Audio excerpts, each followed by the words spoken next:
Davies gets rid of a king-8. Phil Ivey with a king-jack will participate.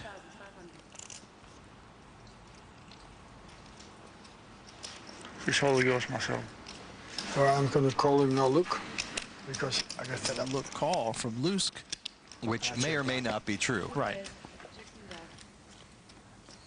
And if he does look down, he's not going to like what he sees. Not at all.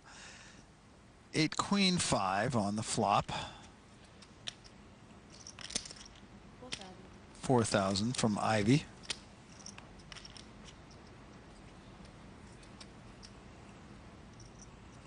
He's looking hard now. Guys. No connection, he says.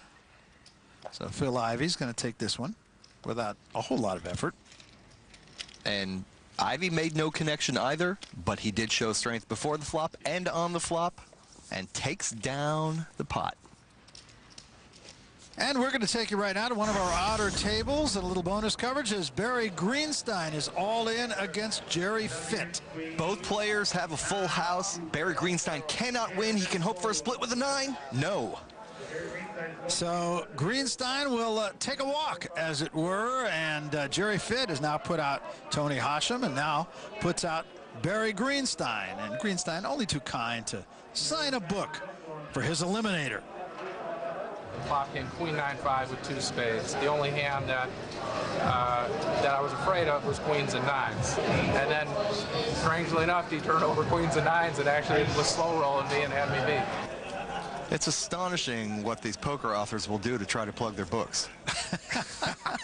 Give it to another poker player. But this time it was Fitt who was the conqueror, and Greenstein who went home. I could be a bestseller if I gave away all my books to the guys that have knocked me out of yeah, there you are. tournaments. Grundy will get out of here, and again, Phil Ivey will play the Jack-8.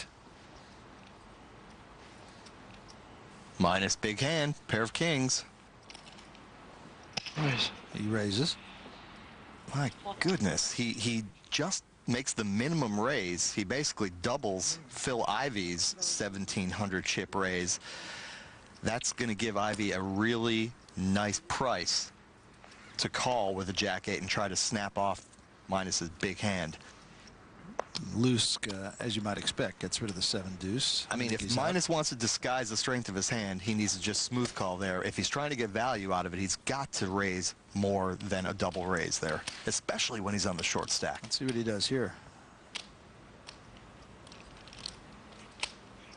On the flop, 8-9-5. So Ivey has middle pair. Minus's kings are still the boss hand. 4,000 the bet from Minus.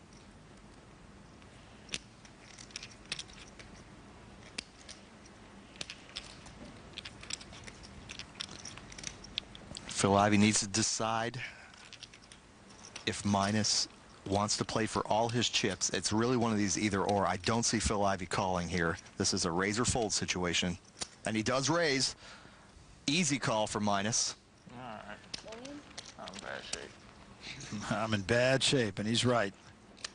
Well, Minus played this hand rather unorthodoxly. He seems to have gotten the action he wanted.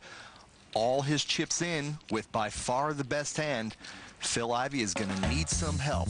And he is in some trouble, I think he believes, and in fact, he may be. We'll find out when we come back. Welcome back to the PartyPoker.net Aussie Millions. Right now, a showdown situation as Andre Minus is all in against Phil Ivey, and Minus right now with the whip hand. He's got a pair of kings. Ivey with a pair of 8s. Ivey will need a jack or an 8 or running cards for a straight. Whoa! That's certainly not going to help. And Minus now is going to win this hand. Deal last card. Yeah. Doesn't matter what happens after this. It is an 8. Yeah, just to add insult to injury. That's it. How much? Can I let a counter? Can I counter, please? Maybe we should give him one more card. 20? Well, a little chink in the armor of Phil Ivey, but it is little. But Minus will hang around to play some more. Bonus coverage right now on an outer table where Daniel Negreanu is all in against Tony Bloom. And Negreanu with top pair is ironically a small underdog. Bloom with 2 overcards and a flush draw, when this goes to the river, is actually going to win the majority of times. We'll come now to the turn. Both players on their feet. And there's one of the queens. Yes. Negreanu will need a 10 or an 8. Good hand, kid. Doesn't get it, and that's going to do it for Daniel Negreanu. He is eliminated by Tony Bloom. So Negreanu takes a walk, wishes everybody good luck, and the tournament goes on without one of the better players in the game. Back to our main table now. Minus having just doubled up. It's a string call. Magnus, a king, queen. And very short now. Raises to 2,700. Lusk with a jack-7. I doubt he'll be a participant. He won't. Now Davey, ooh. The trick here is, can he get Magnus to put in the rest of his short stack? What's the best way to do it? Is it merely to smooth call and get him on the flop, or nope? Davies decides to re-raise to 9,000. Now the onus falls back on Magnus. Charbonnet going to have nothing to do with that. This is a tough decision for Magnus. He's very short stack. He knows his king-queen is probably at best a coin flip, and that's what he's actually hoping for. He will discover, however, that he is a huge underdog. Yep. And so Magnus going all in, and he's got a big, big problem. First time all tournament. Davies saw his kings hold up, and now his aces look like they will hold up as well. So Magnus No sweat. Needs a runner straight, otherwise he is Thank you, gentlemen. See you later. That'll do it. He is out. And so Magnus is eliminated by the Aussie, Russell Davies. And he did so with a pair of aces, which couldn't have come at a more opportune time for him. So Davies eliminates Magnus, and we're going to jump off the track as well. This tournament, of course, will continue.